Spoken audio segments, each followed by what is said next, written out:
Berita baik untuk semua yang mencari pekerjaan. Peluang untuk memenuhi jawatan kosong dibawakan khas oleh Sarawak FM bersama Kementerian Sumber Manusia bersama Perkeso.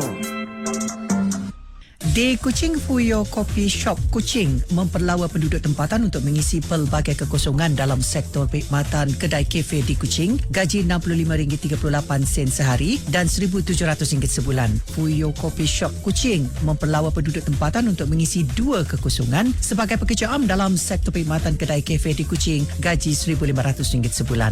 Johara Empire Sdn Bhd Kuching memperlawa penduduk tempatan untuk mengisi pelbagai kekosongan dalam sektor perkhidmatan restoran di Kuching. Gaji RM1,500 hingga RM1,700 sebulan. Staying Getaway Sdn Bhd Kuching memperlawa penduduk tempatan untuk mengisi satu kekosongan sebagai juruteknik dalam sektor perkhidmatan hotel dan pangsapuri di Kuching. Gaji RM1,500 sebulan. Tuk Tuk Thai Pot Noodles Restoran Sdn Bhd Kuching memperlawa penduduk tempatan untuk mengisi pelbagai kekosongan dalam sektor perkhidmatan restoran di Kuching. Gaji RM1,500 hingga RM2,000 sebulan. AP Kushain Sdn Bhd Kuching memperlawa penduduk tempatan untuk mengisi 5 kekosongan sebagai pekerja am dalam sektor perkhidmatan di Kuching. Gaji RM1,500 sebulan. Jawatan kosong di Sibu. Babu Kontraktor Sibu memperlawa penduduk tempatan untuk mengisi 5 kekosongan sebagai pekerja am dalam sektor pembuatan di Sarike. Gaji RM57.70 sehari. Zubi Garden Bonsai Center Sibu memperlawa penduduk tempatan untuk mengisi 35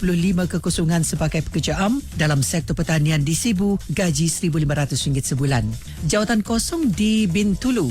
Om Engineering Tech Malaysia Sdn Bhd Bintulu memperlawa penduduk tempatan untuk mengisi 200 kekosongan sebagai pekerja am dalam sektor pembuatan di Bintulu. Gaji RM1,500 sebulan. Supreme Food Supply Bintulu Sdn Bhd Bintulu memperlawa penduduk tempatan untuk mengisi pelbagai kekosongan dalam sektor perkhidmatan di Bintulu. Gaji RM1,500 hingga RM1,600 sebulan. Bintulu Tiong Engineering Sdn Bhd Bintulu memperlawa penduduk tempatan untuk mengisi 5 kekosongan sebagai pekerja am dalam sektor pembinaan di Bintulu. Gaji RM1,500 sebulan. Simalau Plantation Sdn Bhd Bintulu memperlawa penduduk tempatan untuk mengisi 150 kekosongan sebagai pekerja am dalam sektor peladangan kelapa sawit di Bintulu. Gaji RM57.69 sehari. Berjaya Construction Enterprise Bintulu memperlawa penduduk tempatan untuk mengisi 15 kekosongan sebagai pekerja am dalam sektor pembinaan di Bintulu. Gaji RM1,500 sebulan. Promenade Target Sdn Bhd Bintulu memperlawa penduduk tempatan untuk mengisi 300 kekosongan sebagai pekerja am dalam sektor pembuatan kabinet di Bintulu. Gaji RM57.69 sehari. Jawatan kosong di Miri.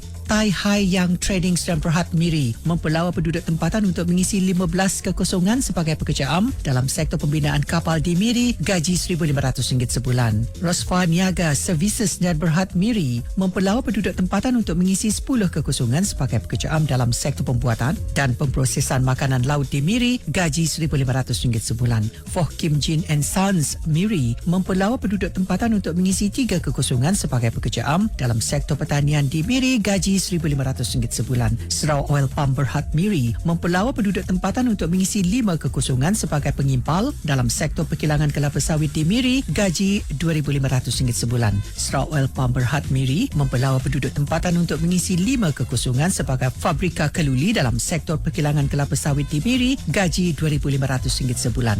Sarawak Oil Palm Berhad Miri memperlawa penduduk tempatan untuk mengisi 5 kekosongan sebagai juru mesin dalam sektor perkilangan kelapa sawit di Miri. Gaji RM2,500 sebulan. Untuk maklumat lanjut, sila hubungi pejabat Perkeso yang terdekat atau mendaftar di portal pekerjaan Kementerian Sumber Manusia di bawah selian Perkeso iaitu My Future Jobs.